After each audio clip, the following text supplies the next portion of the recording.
Travis obviously missed out last season. Frustrating year for him. Does he feel any extra pressure this year? Is it like changed the way he approaches his training or anything? Or is he, injury free, niggle free, feeling good?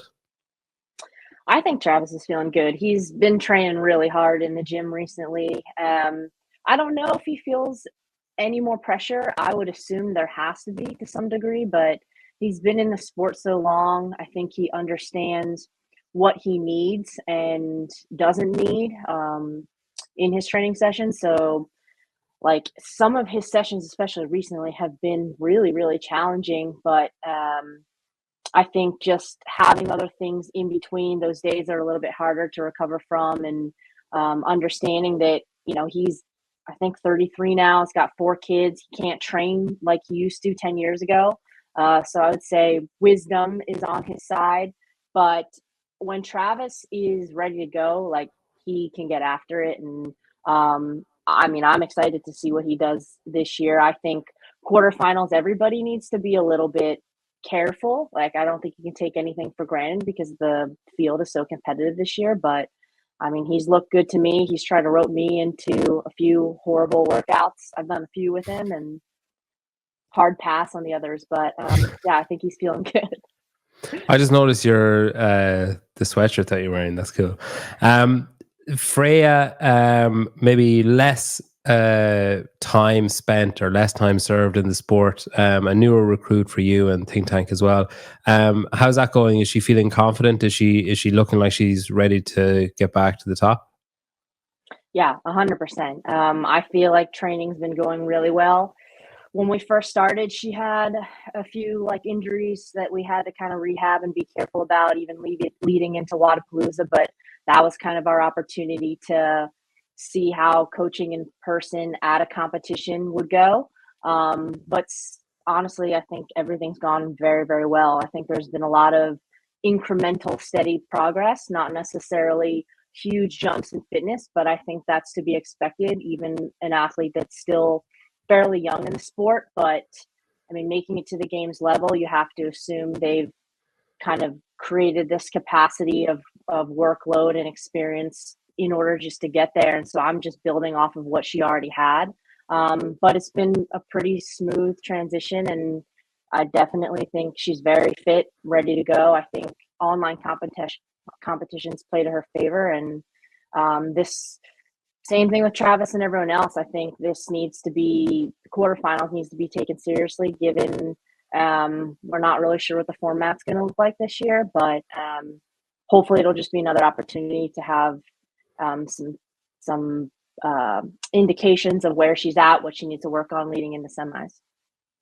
Another kind of bright star then, a few, I suppose, Ashley Wozni and Lydia Fish too, that are kind of bubbling and headed towards that upper semi-final level. Are they both feeling confident? Is it almost kind of a free shot when you haven't been to the games and it's like, let's just see what happens? Or do they have quite specific goals this year, do you feel?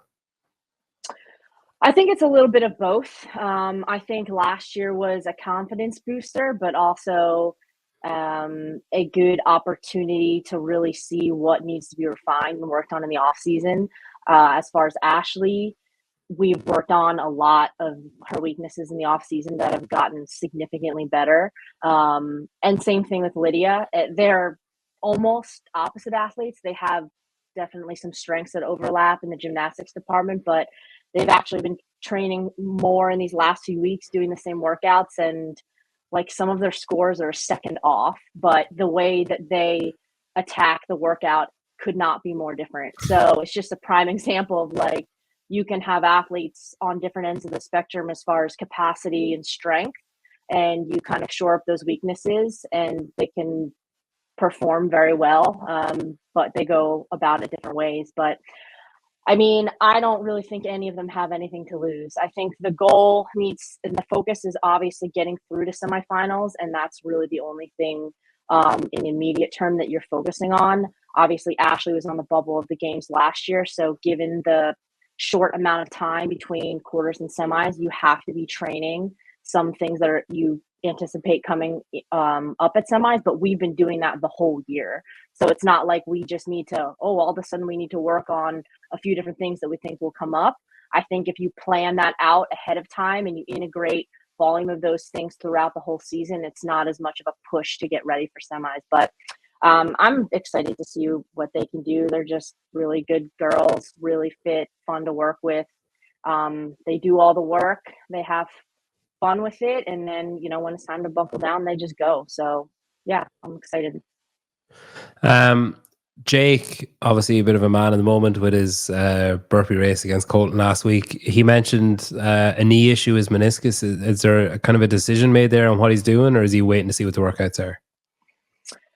I do not believe he is going to do workouts unless there's like no squatting, which is very unlikely. Seems unlikely.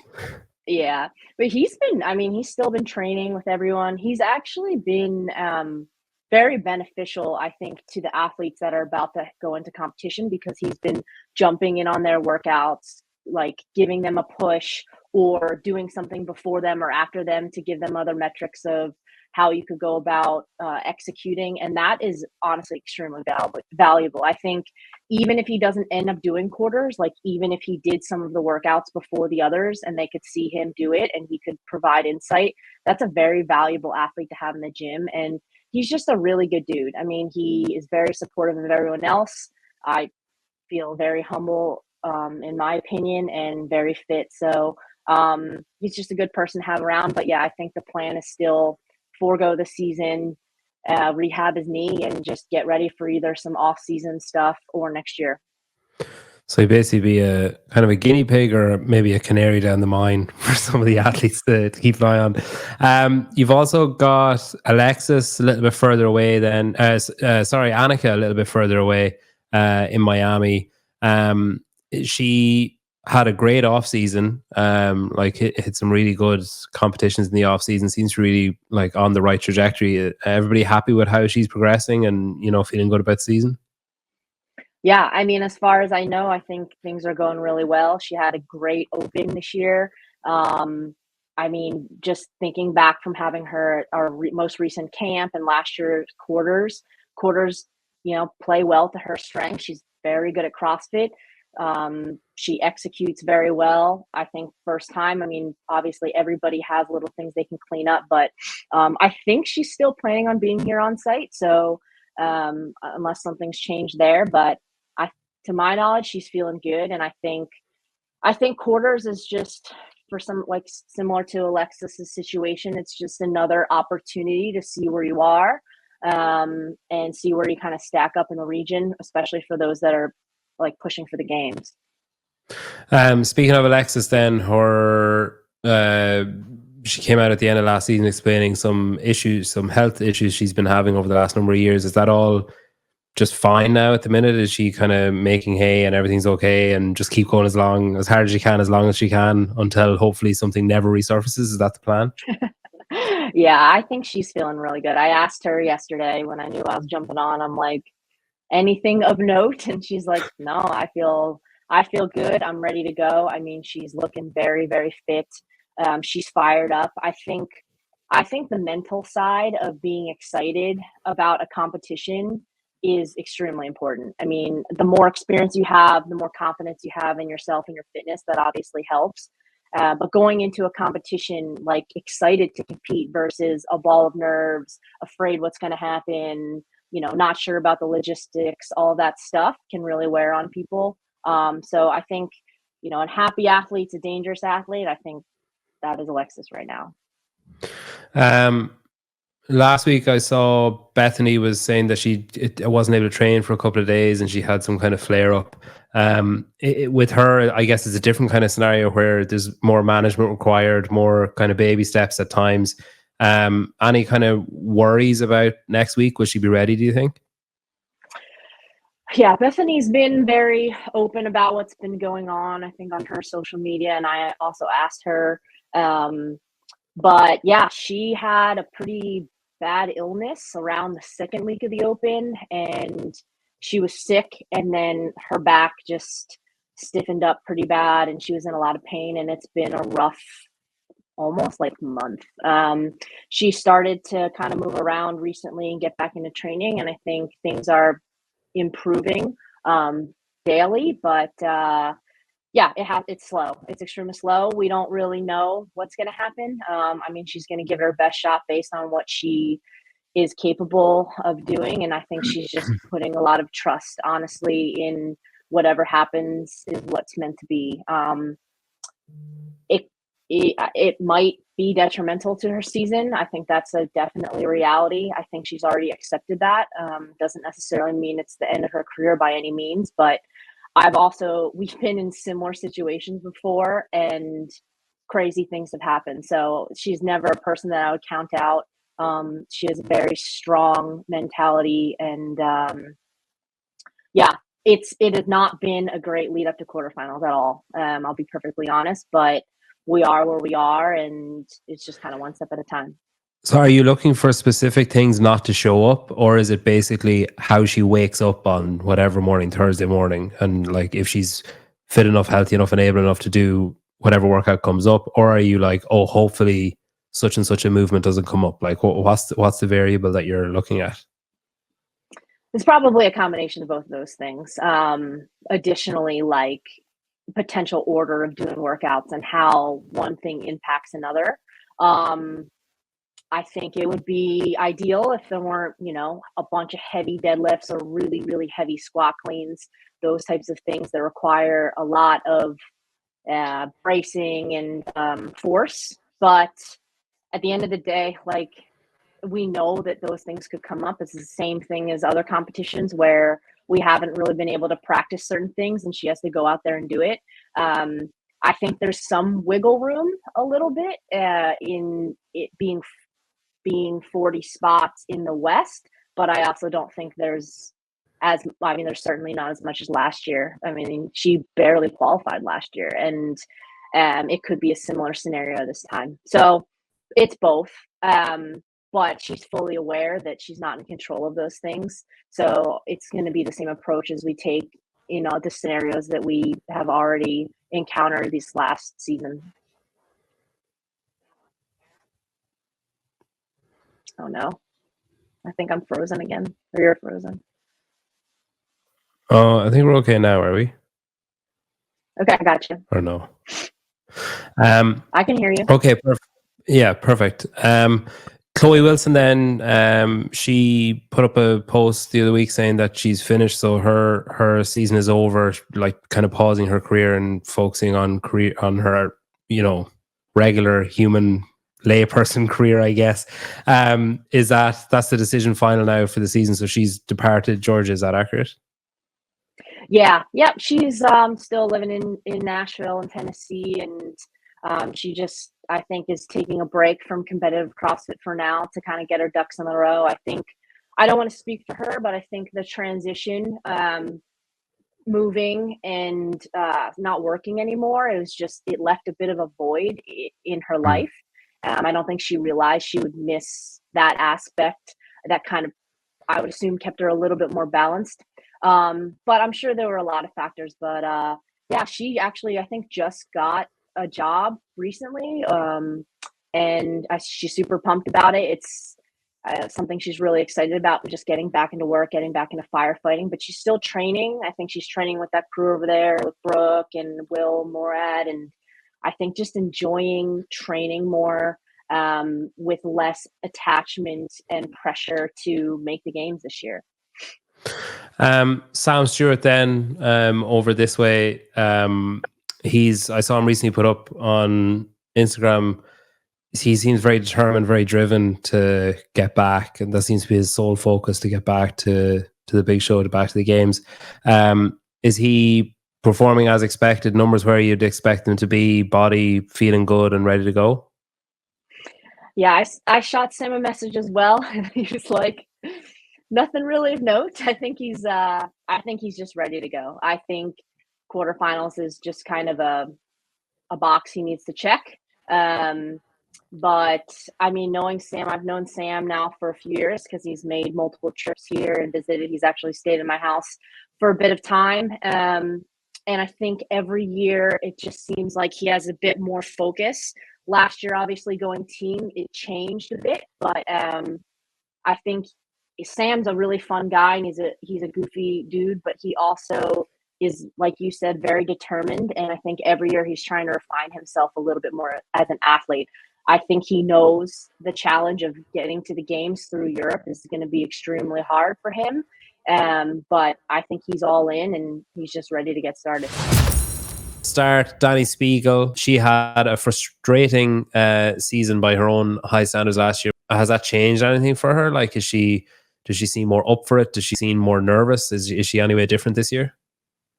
I would say she is the furthest thing from nervous. She's like one of the most laid back people. I mean, we just played like 5 hours of volleyball yesterday, and don't take that as in like she's not motivated and training hard, because her and Sam, they've been getting after it, and I'm super excited to see what those two can put forward for the season starting this coming week. But yeah, I think she's motivated more than ever, just based off of what happened last year. And then I think having Sam around and the two of them both focused on that individual goal has been really good for both of them. Was there any like drastic changes or anything made after last year, or was it just accepted as, okay, we still need to make the same improvements that we would in any other year? It was just kind of a series of unfortunate events that led to her missing out. Yeah, I don't know if there's been any like drastic changes. I think the biggest change is that her and Sam have been training together since he moved out here in January. Because as you know, we have mostly team athletes within our training group, but the two of them are the ones that are kind of mostly focused on that individual goal.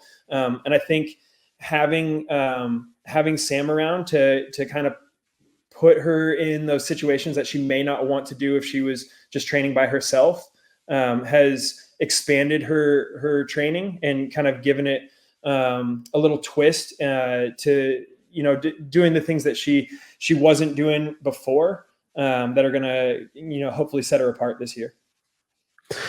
Sam is an interesting one. So he won his age group last year and then immediately retired and reinstated himself in the open field for CrossFit. Is that still the plan this year? Is he going as an individual or is he going as age group? Yeah, he's all in on that. And I think we all know Sam, right? We've all seen him forever. I've competed with him multiple times myself. He's one of the biggest freak shows just within the sport, right? And when he puts his mind to something, like, that dude knows how to make it happen. But he knows how to make it happen while also like living life, which is really cool. And it's been really fun to see, from a coaching standpoint. Obviously I got a taste of it when we were competing together, but watching it and how he balances everything is just awesome to see. Is his training different from any other year? As in, obviously when athletes get older and things change and the volume needs to change or whatever needs to change, he seems to be just training, if anything, more than he has in the past. Is that accurate, or am I just seeing a certain perception in line? I don't know if I would say it's more. I would just say it's more detailed to the things that he knows he needs to work on, right? Everybody always knows, like, when a strength event comes up, he's going to be able to hold his own. I mean, the guy could not lift a barbell for a year and he's still going to back squat over 500 pounds. Right. And so I think he's just, as he's aged within the sport, like he's so smart about his training. And obviously, we have just a good crew here to kind of hold each other in check. I think he's adapted to the things that he knows could potentially set him back and has just hammered those things in order to turn those, quote unquote weaknesses, even though, I mean, I wouldn't even consider them weaknesses for him, but turn those into a strength. Right. Devin Kim, then she was on the team with Chandler and Joshua and Lauren up until recently. She withdrew. I'll describe this and you tell me if I'm right or wrong. So she withdrew from the team and is now the alternate. Jessie Smith moved from the other Invictus team onto that one. Hannah Black took her place. And now Devin is potentially going individual. Is that accurate so far? Yeah, it's purely going to be a case-by-case thing, right? She tweaked her back a little bit back in Dubai, which was in December. And we were hoping that things were going to, like, that recovery process was going to be a little bit faster than it was. And if you've been around the team game for a while, you know that it's a different type of stress on your body in comparison to the individual thing, right? And there's always that subconscious trying to push and get back sooner than, you know, what might be smart for your specific timeline. And for her, sitting into that alternate route and kind of focusing on herself and getting herself healthy allows her to modify her training without affecting anyone else's training in order to hopefully get back to 100% sooner than if she was, you know, constantly setting herself back by doing things that she shouldn't be doing. So for her, we're just going to have to wait, see what the workouts are, and then we'll go from there. The team's obviously pretty successful week, whatever, 2 weeks ago. That, I guess, like the main Invictus team as I'd see them of, you know, the big podium contenders. How are they gelling since Jesse moved over? It seems pretty seamless from what I've seen online anyway. Yeah, I mean, we've all of our teams train together, you know, pretty regularly. They all live in San Diego with the exception of a couple folks. Obviously Hannah coming over from Texas and whatnot, but she just actually moved out here as well. And so they train together, you know, daily. And that's multiple sessions a day, 5-6 times a week, right? So being able to move people from spot to spot is pretty seamless. And like you said, I mean, their abilities showed through during those team quarterfinals, right? And if you've got 4 good individuals, regardless of what the team is, right, when the competition rolls around, you're going to be able to figure things out. And then it's just the more you train together, the better it becomes. And that any apprehension of everybody making it through to, you know, Carson for that semi-final, and then it suddenly becomes a pretty hectic weekend for Invictus? Is there any kind of like apprehension from a management point of view there? No, not at all, man. Our number one goal here is always the culture, right? We want to make this the most fun place on the planet to train, right? The place that keeps Sam moving out here from Quincy for half the year, right? It gets the Smiths moving over from Boston to come here. It gets Hannah coming here from Texas. We've got an athlete coming up from Mexico, right? We've got athletes that have moved down from Washington, you know, and our number one goal is always the culture. And the best way to improve that culture is to just get as many people competing as possible. And so the more teams we have at the games, the merrier. Obviously, we're going to have a few teams that'll be able to separate themselves more so than the others. But I don't see any reason why we can't, you know, get 3, potentially even 4 teams all from the same training group onto the games in Texas. We'll start down in Underdogs home from home, Oceania, where you have more athletes than people who live there. Grace Walton, huge open, probably didn't end exactly the way she wanted to, but still a huge performance off the back of a great performance in Miami as well. Is she feeling confident going into the season? I think one of the best things about Gracie is that she's never too confident. And so if you were to ask her, she'd probably say that her fitness is crap right now, but she looks really fit. She's excited. She's ramping up well, and she'll be ready for a good quarters and semis run. Body feeling good, like no niggles, no injuries, no like little tweaks or anything? No, knock on wood, but we're healthy right now. Good stuff. Sticking down there then, Ricky is obviously the great male hope from Oceania. He's coming back from a season of frustration, I guess, having to watch things from the sidelines. How's he feeling? He's good. He's hungry. I think he's shown this a couple times, that when he has a little bit of a setback, he comes back hungry and ready to work. I think that the win at Wodapalooza was great for confidence and building momentum into the year, and he's been continuing to make strides on the things that may have held him back in the past. So I'm excited. Setbacks? What kind of setbacks has Ricky Gerard had? Zane as well then, he's obviously training with Grace and Bailey Martin, Isaac Newman as well. They make up the rest of your kind of male contingent there. Everyone feeling good, everyone ready to go? Yeah, I think across the board, people are as healthy as we could expect or ask for them to be. Everybody's, Oceania region's a little different. I don't think that there's as much stress for most of them in the quarterfinal stage. So they get to look ahead to semifinals. And I think everybody knows that it's going to be a dogfight to be able to try and catch one of those top 3 spots.